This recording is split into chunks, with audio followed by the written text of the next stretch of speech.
Now, Eyewitness News NightBEAT. Could southeastern Connecticut take center stage for New England tourism? First, there is Mystic Seaport, one of the state's best-known and oldest attractions, known for its aquarium, maritime museum, and outlet shops. Foxwoods, Connecticut's first casino. Today it's the largest grossing casino in the Northern Hemisphere and number 3 in the country for bus tours. And hot on its trail, Mohegan Sun Casino, opening last fall, just 10 miles away, and doing extremely well. Now the possibility of making southeastern Connecticut a tourism mecca. Enter a Six Flags amusement park. Good evening. With a long Memorial Day weekend just around the corner, summer vacation and outdoor fun are on the minds of most people. Yes, and while you may think it would be a great idea to have a theme park like Six Flags around here, people who live near where it would be built are not so keen on that idea for a number of reasons, which they expressed at a meeting tonight. NightBEAT reporter Kathy Moss is live in North Stonington with our top story. Kathy? Al, good evening. Well, a big night here in North Stonington because folks got their first official crack of hearing what's planned for their backyard. Six Flags officials presented a detailed plan for their first New England theme park that would surely take over this town. A reputation for being an asset to the communities where it does business. Bugs Bunny dancing with happy kids kicked off a short video. Perhaps it was the most lively part of the lengthy Six Flags presentation. A presentation that many people like Gene Voss of North Stonington described as boring and a big corporate spin. Right now I'm so terribly bored with everything that's going on in there. I'm going to leave and come back again after all this garbage. This was the first public hearing since the Six Flags idea began last July, where local residents could hear what's in store from the theme park wigs behind the mammoth plans. If you've ever been to a theme park, they promise this one will be a doozy, potentially drawing 2 million visitors a year. They call for an 82-acre theme park, 62-acre parking lot, 15-acre administration complex and employee parking lot, 18 acres for stormwater management, 23 acres for the overflow of parking. There would be an entry plaza, themed monorail, 100-mile-per-hour thrill ride, ocean section, jungle section, space exploration, stunt-filled arena, and lots of shopping, food, and family fun. I came in here as being a person very much against it, and I'm even more against it now after seeing what they're proposing. I'm against it, totally against it. It's going to ruin rural character of the town. We're already overburdened with traffic. Enough is enough. Rich Giacola is referring to the crowds and traffic from neighboring Pequot-owned Foxwoods Casino. This Mystic business owner fears more of the same. We live here. This is the way people want it here. So, go away. Not everyone had that attitude, though. Many folks endorsed the plan. I mean, to me, this is great. I can hardly wait. It's pretty exciting to have one right in our town. Now, the theme park would be located on a 600-acre tract of land off of I-95 near exit 92. Six Flags would lease it from the Pequots. Now, tonight it was all Six Flags presentation. The meeting just ended just a few moments ago. Starting Tuesday, there will be public comment and then one more public hearing after that. Back to you, Al. Lots more to do. Kathy Moss live in North Stonington. And more construction's been announced tonight for that area. Ocean Quest in New London will add a marine science and learning center building. The goal is to take visitors on an imaginative undersea adventure. That's expected to open a year from next month. State police are marking the upcoming holiday weekend with sobriety checkpoints to cut down on drinking and driving. Troopers were out in Prospect tonight at the intersection of Route 68 and 69. This year, troopers stopping all motorists, verbally reminding them of the dangers of drinking and driving. And state police will be at unnamed checkpoints throughout Connecticut over the weekend. A rollover crash in Hartford tonight sends 3 people to the hospital. One of them is 16-year-old city girl Latoya Upshaw, whose left arm was severed just below the elbow. She's in surgery. Doctors trying to reattach it. The other 2 in the car were not seriously injured. The accident on Tower Avenue just after 8:30. Police are still investigating. And this was the scene on Route 66 in Marlboro, a Mercury Marquis rolling over after a head-on crash with another car. 2 Lifestar helicopters called to the scene. The driver of the Marquis, Andrew Philhauer of East Hampton, is in critical condition at Hartford Hospital. 29-year-old Bozina Michalski of Marlboro and 2 children in the car were also being treated for injuries. Guarding the governor becomes a bit tricky tonight for Governor Rowland's security team as they encounter a group of picketing prison guards who brought their gripes to the governor's birthday party. NightBEAT reporter Dennis House is live at the Chowder Pot restaurant in Hartford. Dennis. Al, good evening. Yeah, the governor turns 40 years old this weekend, and when the governor celebrates the Big 4-0 with his family and friends this weekend. Presumably, he'll have more control over the guest list at a party then than he did tonight at this South Meadows restaurant. While party balloons hung inside the Chowder Pot restaurant, prison guards were setting up their own greetings outside. About 50 guards, angry over their contract dispute with the state, vented their frustrations as the governor's limo arrived at the party. What do we want? What do we want? The union learned about the party from the host, WDRC Radio, which publicized it on the air. Inside, at least when the party began, were mostly Rowland supporters. But before long, the guards and their supporters crashed the party. They were on them like bees to honey. Governor, support your correctional officers. They put their legs on the legs for you, Governor. The governor's state police detail kept close watch during all of this. Excuse me, Governor Rowland. And as the guards' questions intensified, the governor left. It was a mob scene, a mob scene, a mob. Witnesses tell Eyewitness News the crowd around the governor became so large that his security detail brought him through the kitchen and out here to a back parking lot where a state police trooper took him away. Leaving the limo behind.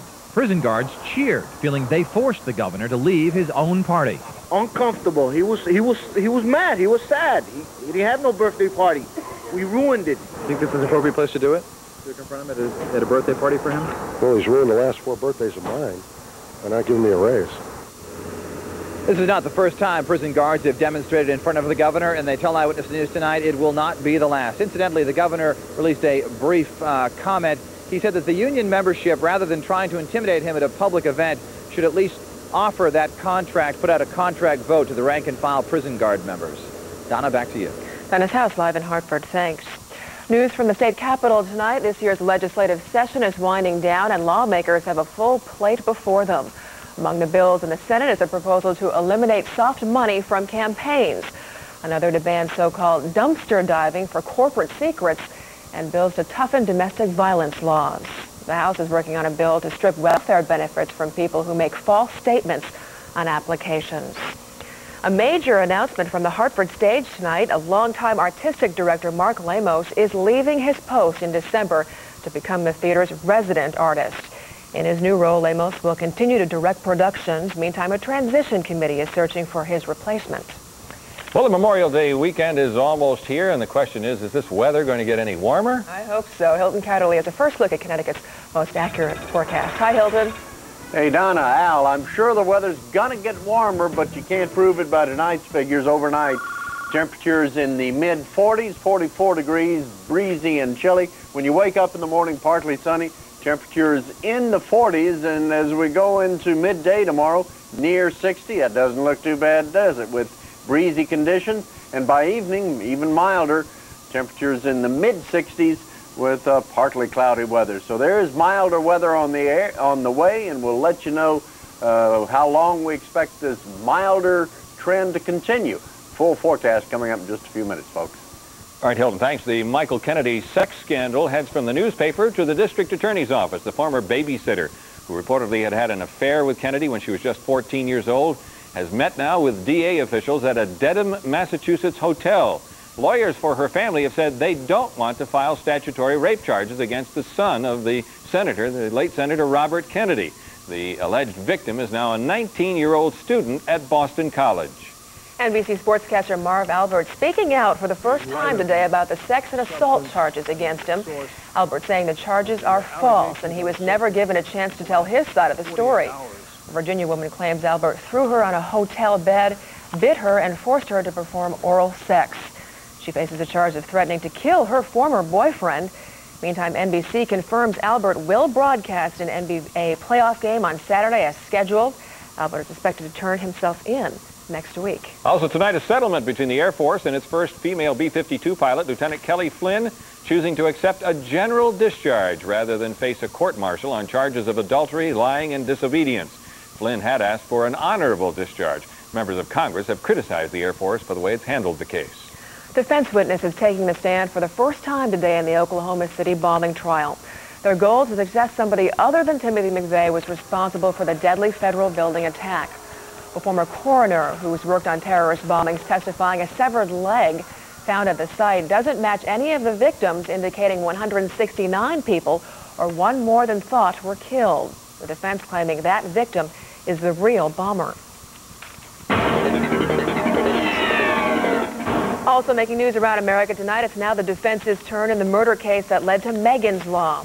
And a lawyer for defendant Jesse Timondequist says he doesn't plan to call any witnesses. Timondequist is accused of abducting 7-year-old Megan Kanka from her New Jersey home and killing her.